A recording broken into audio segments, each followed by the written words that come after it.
une chose fait sens quand elle est ressentie. C'est-à-dire que quand c'est tout notre être qui dit oui, et c'est au centre de tous nos sens que nous savons si une chose fait sens ou pas. Et ce n'est pas une rationalité. C'est-à-dire que la signification la plus profonde n'est pas perçue par une évidence mathématique 2 et 2 font 4, mais par un assentiment. Et là encore, tu vois, c'est encore un mot qui a le mot sens dedans. Bonjour Lilia. Aujourd'hui, nous allons aller à l'exploration de plusieurs mots à base de sens. Sensibilité, sensorialité, sensualité.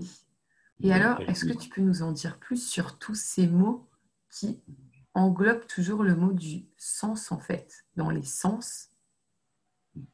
Alors, c'est en fait quand j'ai proposé ce sujet, et j'ai l'impression après ça d'ouvrir la boîte de Pandore, Pourquoi?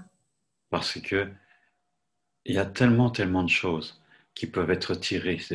C'est, c'est une question de sens, on peut dire. Et il y a tellement de sens au mot sens Oui. et de connotations et plein de mots qui sont issus de la même racine. Il y a sens, il y a sentiment, ressenti, sensorialité, sensualité, sensibilité, mais aussi sensiblerie. Tu vois, il y a des tas d'expressions où ça fait sens. Euh, quel sens tout cela peut-il avoir? Revenons au sens. Hein, ça prend sens. Et je trouve ça extrêmement intéressant que le mot sens ait deux significations principales. Mhm. C'est nos sens et le sens, la signification. Et que, en fait, j'en arrive à penser que une chose fait sens quand elle est ressentie. Hein. C'est-à-dire que quand c'est tout notre être qui dit oui, et c'est au centre de tous nos sens que nous savons si une chose fait sens ou pas. Et ce n'est pas une rationalité. C'est-à-dire que la signification la plus profonde n'est pas perçue par une évidence mathématique 2 et 2 font 4, mais par un assentiment. Et là encore, tu vois, c'est encore un mot qui a le mot sens dedans, un assentiment. Voilà. Et je voudrais, ça vaut la peine qu'on en parle beaucoup, profondément. Euh, il y a déjà les 5 sens, Oui. et les 5 sens qui ne suffisent pas. C'est-à-dire, il y a, même dans la sensorialité, de décrire les 5 sens ne suffisent pas. Il y a beaucoup, dans ma réflexion ce matin, il y a beaucoup plus dans notre perception que les 5 sens de, du, du goût, de l'odorat, de la vue, de l'audition et du toucher. Et quels sont Déjà, les autres sens? Enfin, alors, là, il y a deux éléments qui me viennent. C'est d'une part, en Inde, dans certaines écoles, on dit que la pensée est un sens. C'est-à-dire que l'activité intellectuelle est aussi sensorielle. ouf, C'est ça, quelque chose qui est, et qu'on peut considérer comme le cinquième sens et qui a un impact aussi. C'est-à-dire que c'est comme si nous étions, voilà, notre conscience est comme une antenne réceptrice que je peux voir dans la verticalité qui traverse tous nos centres d'énergie oui. et que dans la perception de ce qui se passe, sur l'information que nous donnent nos sens, eh bien, l'attention à l'intellect est de même nature que l'attention au son de la voix, de quelqu'un qui parle ou de la vue, de quelque chose que je regarde. C'est au centre de mes perceptions. Il y a aussi, quand je suis suffisamment centré, que je ne suis pas embarqué dans le jeu des pensées, il y a des messages qui sont perçus par cette antenne qu'est la conscience. Donc, c'est tout ce qu'il faut être intuition. Non. Je ne sais pas trop comment. Pour moi, ça reste de l'ordre de l'exploration. Mais en tout cas, je trouve que le simple fait de dire, tiens, l'activité intellectuelle, au niveau de la perception par ma conscience, c'est la même chose que l'activité du vent, c'est quelque chose qui arrive, c'est des événements qui sont perçus. Donc, qu'est-ce que c'est que cette perception du fonctionnement de mon intellect? Donc, il appelle le sixième sens. Et pour le méditant, et c'est vraiment la prise de position centrale du méditant qui développe au cœur de tout ce qui arrive comment je dirais, l'acte perceptif. Et à ce moment-là, la conscience, la pensée devient aussi une des choses de ma périphérie et qui sont perçues par mon centre, qu'est la conscience. Et c'est la position du Bouddha qui voit tout ce qui arrive. Et il voit, et tu vois, c'est un mot sensoriel, qui voit ce qui arrive, donc il voit, qui perçoit, ce serait plus exactement de dire percevoir, et encore dans percevoir et avoir, tu vois, mais c'est la perception, je dirais, de tout ce qui arrive. Et là, donc, il y a la pensée, l'intellect, mais il y a aussi d'autres sens comme par exemple, on dit bien le sens de l'équilibre. Oui. Là, il y a le sens de la gravité. Non, là, quand je lève une main et je la laisse tomber, il y a le sens que l'effort qui est fait. Bon, qu'est-ce que c'est? Est-ce que ce n'est pas le toucher? C'est autre chose. Il y a aussi le sens de l'équilibre, le sens du poids, et il y a plein d'autres catégories. L'humeur, qu'est-ce que c'est l'humeur? Qu'est-ce que c'est une émotion? Eh bien, une émotion, à ce moment-là, on parle de sentiment. Qu'est-ce que c'est? C'est aussi senti, puisqu'on dit un sentiment. Qu'est-ce que c'est d'être perceptif au sentiment d'amour, un sentiment de tristesse, un sentiment de colère, un sentiment de déprime, un sentiment, on peut en citer, de joie, voilà, l'élan de cœur. Qu'est-ce que c'est un élan de cœur? C'est quoi un élan de cœur? Donc, pour moi, c'est là pour ça que je parlais de boîte de Pandore, c'est-à-dire que ça, la question de sens, la question d'essence, c'est immense.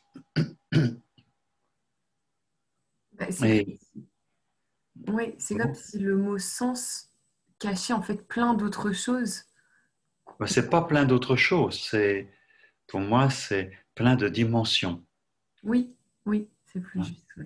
Donc, il y a les sensations que m'apportent les organes des sens, mais même les organes des sens qui sont beaucoup plus développés que ce qu'on peut, beaucoup plus affinés que ce qu'on peut dire les cinq sens, les messages des cinq sens. Bon, il y a le toucher, mais le toucher, qu'est-ce que c'est? La sensation de chaud, de froid, de doux, de rugueux, d'agréable, de désagréable. Dès que je rentre là-dedans, même le simple toucher. Et qu'est-ce que c'est que les sensations de douleur, de plaisir. Qu'est-ce que c'est que le plaisir? Quand je dis, oh, ça me fait plaisir, je ne parle pas seulement du plaisir sexuel, mais le plaisir sexuel. Alors, dans les organes des sens, là, il y a les 5 sens, mais on ne parle jamais des organes sexuels comme des organes sensoriels. Mon Dieu, mais quand même, la sensation sexuelle ou le plaisir sexuel, c'est quand même autre chose que le plaisir de la vue, ou que la sensation de la vue ou du toucher. C'est quand même quelque chose de complètement spécifique. Et si on va dans les étages fondamentaux basiques de notre existence, qu'est-ce que c'est que la sensation d'uriner ou la sensation de déféquer? Ça fait partie, ça fait aussi partie de nos organes de perception. Ah oui, Mais il y a les sens nobles et bien décrits, mais il y a les autres dont on ne parle pas, ou dont on ne sait peu parler, ouais. en fait, par pudeur, mais aussi parce que c'est difficile vraiment, c'est difficile d'avoir une idée juste, une compréhension juste, une perception juste de ce que c'est que tous ces sens. Et à ce moment-là, on revient à des mots, à la liste de mots que tu as énoncés au début. Alors, si je prends, bon, il y a, tu parlais de Oui, sensorialité et de sensualité, par exemple. oui. Pour moi, dans le tantra en particulier, on parle beaucoup de développer la sensualité. Mais tout de suite, dès qu'on parle de sensualité, il y a connotation sexuelle. Oui. Tu vois? La sensualité, même si c'est pas l'essence de la vue, du goût, etc., sensuel, il y a comme quelque chose de l'éveil possible, en tout cas, de la sexualité, qui est proche de la sexualité. Et moi, pendant un temps, j'étais en réaction contre ça, en disant, mais d'abord, il s'agit de développer la sensorialité. Donc, c'est d'affiner notre sens, la sensibilité, c'est-à-dire la qualité nuancée, délicate de ce que nous amènent nos sens. Par exemple, je peux aller à une rave party et puis où les sens de l'audition et du mouvement, hein, c'est boum boum boum boum boum boum boum boum et puis c'est fort, c'est fort. Maintenant, si j'écoute juste au petit matin le premier oiseau qui chante ou le son cristallin de l'eau qui coule dans le ruisseau, hein, l'espèce de harpe sonore, tous les cliquetis, les délicats de l'eau qui coule, eh bien à ce moment-là, et que j'y porte attention, je développe ma sensibilité ou je développe mes capacités sensorielles. Et pour moi, dans la perspective d'affiner et d'aller plus profond en méditation, c'est d'affiner tous nos sens. Hein. Et d'ailleurs, c'est très étrange, tout de suite là, je me suis vu, quand j'ai parlé d'affiner tous mes sens, je me suis redressé. Je ne sais pas si tu as perçu, mais il y a tout d'un coup, je redresse, j'aligne, je verticalise, je me mets au centre de mon être et j'accueille. Alors, dans cet accueil, je peux passer d'un sens à l'autre. Par exemple, si j'avale ma salive, le goût dans ma bouche, tout au long de la journée, en fonction de ce que j'ai mangé, en fonction de mes humeurs, en fonction de de ma digestion, de je ne sais pas quoi, eh bien, il y a un peu d'amertume, il y a un peu plus de sucré, il y a un peu plus de ceci, de cela. C'est-à-dire que euh, la sensorialité de la bouche, donc pour le développer, je peux porter une attention particulière à un sens. Ensuite, je pourrais porter mon attention à l'odorat. Bon, là, dans ma pièce ici, il y a une certaine odeur, mais c'est pas très raffiné. Enfin, c'est pas très varié, je dirais. Mais si je vais dehors, si je vais me promener, je passe à côté d'un buisson fleuri, je passe à côté d'un épandage de fumier ou de la rivière, ou le soleil du matin, la pluie, tout ça. À ce moment-là, l'odorat prend tout d'un coup beaucoup plus et je peux me promener en, en développant une sensorialité particulière, tu vois. Alors, pour l'oreille, ben, c'est évident et c'est une des choses, je crois, que nous avons le moins d'éducation aussi, c'est d'éduquer cette capacité musicale, cette identification des sons et de la résonance dans notre corps de chaque son, parce que ça éveille comme sentiment. Hein. Et les grands musiciens, Mozart, d'autres, ils ont ça de développer à l'extrême, certainement dont je suis très loin. Mais ce sont des champs infinis. Hein. Là, dans les exercices que je fais le matin, que je fais faire dans les groupes, la sensation de l'équilibre et de l'équilibre du corps, de pencher un tout petit peu en avant, en arrière, à droite, à gauche. Qu'est-ce qui se passe quand je marche? Qu'est-ce qu'il y a quand je lève un bras? Tout ça, je peux développer encore à l'infini. Donc, il y a, pour moi, par rapport à la sensorialité, un, un chemin d'affinement et qui nous rend plus humains, qui donne, qui donne plus de sens à notre vie, qui donne beaucoup de sens à notre vie. C'est vivre complètement, c'est percevoir combien toute la nature et tout est une danse perpétuelle. C'est la danse des sensations, la danse de la sensorialité. Et ça me rappelle encore et encore les paroles de Rabindranath Tagore. Au festival de la vie, j'ai été invité et j'ai dansé tant que j'ai pu. Au festival de la vie, je suis invité et je danse tant que je peux avec toute mon intensité. Et l'éveil des sens, le réveil de nos sens fait partie de ça au maximum, totalement. Et savoir apprécier le tissu de mon vêtement, la peau, ma propre peau, la peau de quelqu'un que je caresse, le toucher des cheveux, les senteurs qui émanent d'une personne qui passe. Faire prendre le temps vraiment de sentir et de savourer chaque instant, quelque chose que moi, pour moi, j'ai complètement oublié. Et c'est vrai que Nous zappons continuellement tout ça, toute cette richesse, qui est notre droit de naissance, qui est notre incarnation. En fait, d'être à l'écoute de tous nos sens, c'est à proprement parler notre chemin d'incarnation.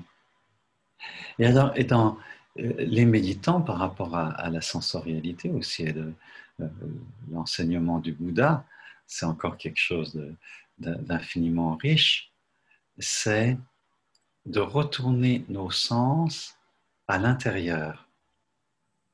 dans quel sens?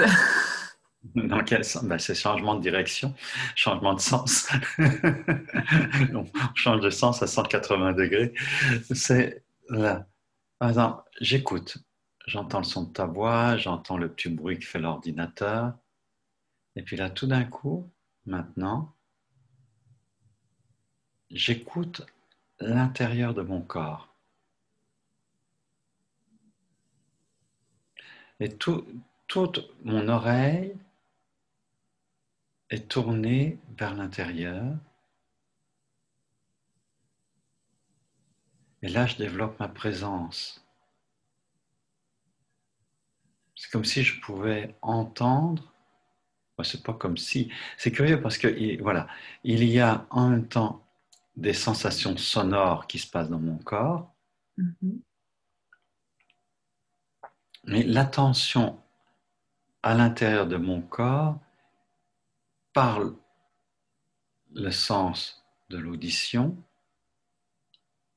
développe une présence à des fréquences qui sont, je dirais, au-delà des sons.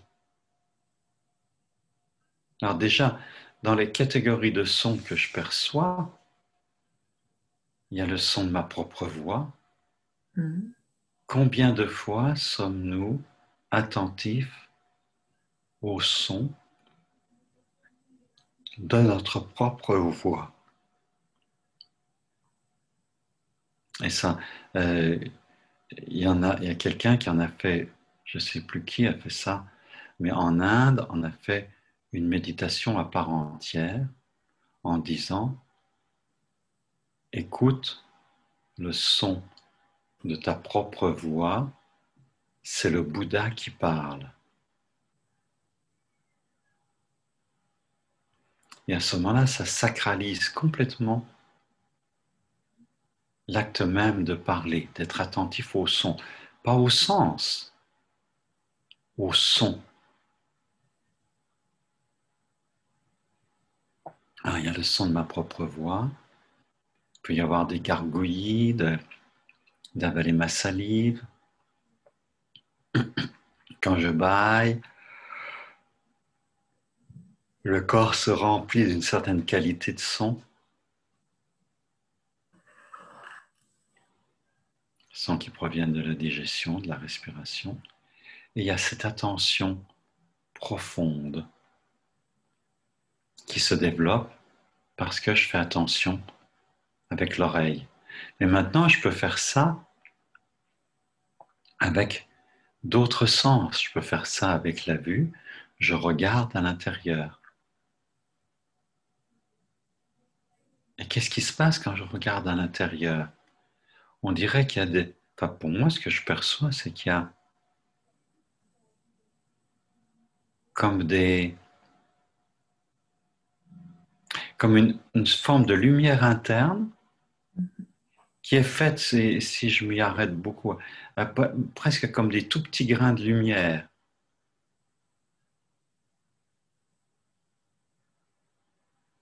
Et il peut y avoir aussi, et ça c'est dépendant des personnes qui sont plus visuelles, ça, il peut y avoir vraiment, en portant le regard interne partout dans le corps, c'est comme visiter l'espace qu'occupe mon corps, on appelle ça le troisième œil, et je peux avoir aussi des couleurs qui émanent de différentes parties du corps.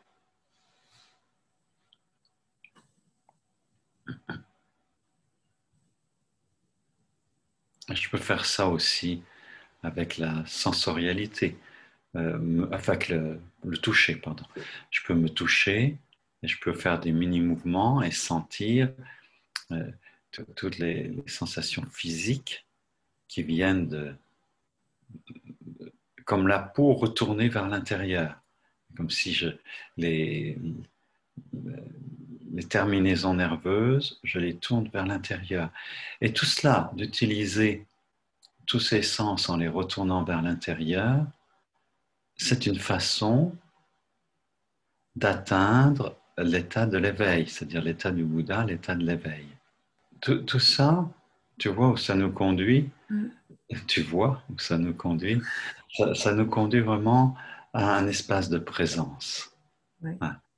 Alors, on pourrait encore développer un petit peu plus, en particulier, des réflexions sur la sensualité, sur la sensibilité et la sensiblerie aussi, Mm. et sur les sentiments. Mais je pense que pour aujourd'hui, c'est très bien. Pour Ça se aujourd'hui, parfait. termine. C'est l'occasion de te revoir pour développer ces autres sujets. Merci beaucoup, Lélia, et à bientôt. À bientôt.